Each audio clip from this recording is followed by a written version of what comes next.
Reality testing failure. When the mind can no longer tell what's real. You're in a room, familiar faces, familiar voices, laughter drifts through the air like a warm wind. Everything feels real until it doesn't. A whisper cuts through the moment, faint and formless. It calls your name, not with words, but with a tone that feels internal, like it's echoing from somewhere inside your skull. You glance around, no one. But the whisper returns, this time not a whisper at all, but a command. And then, like mist lifting from a mirror, something cracks. Not around you, within you. Reality begins to unravel. This is not a dream.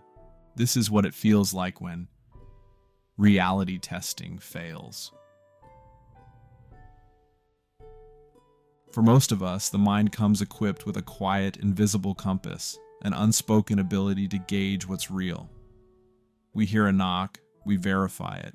We feel pain, we react. The mind checks, confirms, calibrates. But for those experiencing schizophrenia, psychosis, or intense dissociation, that compass falters. The system designed to test reality begins to break. When it does, perception becomes unanchored. Imagine hearing a voice, not your own, telling you what to do. Imagine seeing shadows move independently, or believing strangers are watching you through reflections. Not because you're imagining it, but because in that moment it feels undeniably true. In clinical terms, this is a failure in reality testing. The brain's ability to distinguish internal thoughts from external events begins to collapse. For someone in psychosis, a hallucination is not like reality. It is reality. And when your thoughts fuse with the world around you, truth becomes subjective, dangerous, terrifying. There was a man, he believed he was communicating with aliens. Not metaphorically, not symbolically. He heard them, saw them, felt guided by them. He cut himself off from family, from friends. He stopped trusting doctors, believing they were agents of deception. In his mind, he was humanity's only hope. His failure to test reality wasn't just delusion, it was purpose. And that's the danger. Because when reality becomes fluid, a person's world isn't just distorted, it's rewritten. The consequences are often invisible to the outside world. Someone walking down the street might seem nervous, erratic. But to them, they're evading an unseen predator. They're not imagining fear, they're living it. Heart racing, eyes scanning, body braced. Because their mind has reprogrammed their surroundings. Every sound is a clue. Every silence is a threat. They are not irrational. They are surviving in a reality we cannot see. At the center of this experience lies insight, or the loss of it. Most of us, when we hear a strange sound in the dark, can talk ourselves down. We're imagining it. But when reality testing fails, that mechanism dissolves. The hallucination is no longer suspicious. It's fact. Delusion becomes the foundation, and logic the casualty. Treatment is possible. Antipsychotic medication can restore some balance.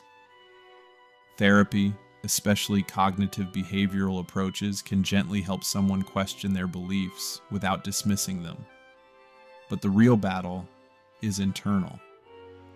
Because how do you convince someone the voice they hear isn't real when that voice feels more personal than your own? How do you rebuild trust in a world that has turned hostile and strange? And here lies the unsettling truth. This isn't just about illness. Reality itself is fragile. All of us rely on perception. But perception is a construct, a neural rendering. Every color you see, every word you hear, every memory you recall, processed, filtered, interpreted. So what happens when that filter fractures? Reality testing failure isn't a glitch, it's a spotlight. It reveals how delicate our internal world truly is, how easily thought can masquerade as truth, how memory, emotion, and hallucination can collide into a new kind of logic. It is not a descent into madness. It's a journey through a parallel world your brain no longer knows how to escape. And for those who experience it, who live in this labyrinth of illusion and conviction, reality isn't something they've rejected, it's something that rejected them. So the next time you hear a sound and dismiss it, or question a strange feeling and set it aside, remember that for someone else, that sound was real. That feeling was the truth. And their world, however terrifying, however impossible, is every bit as vivid as yours. Because when reality testing fails, the line between illusion and life doesn't just blur, it disappears.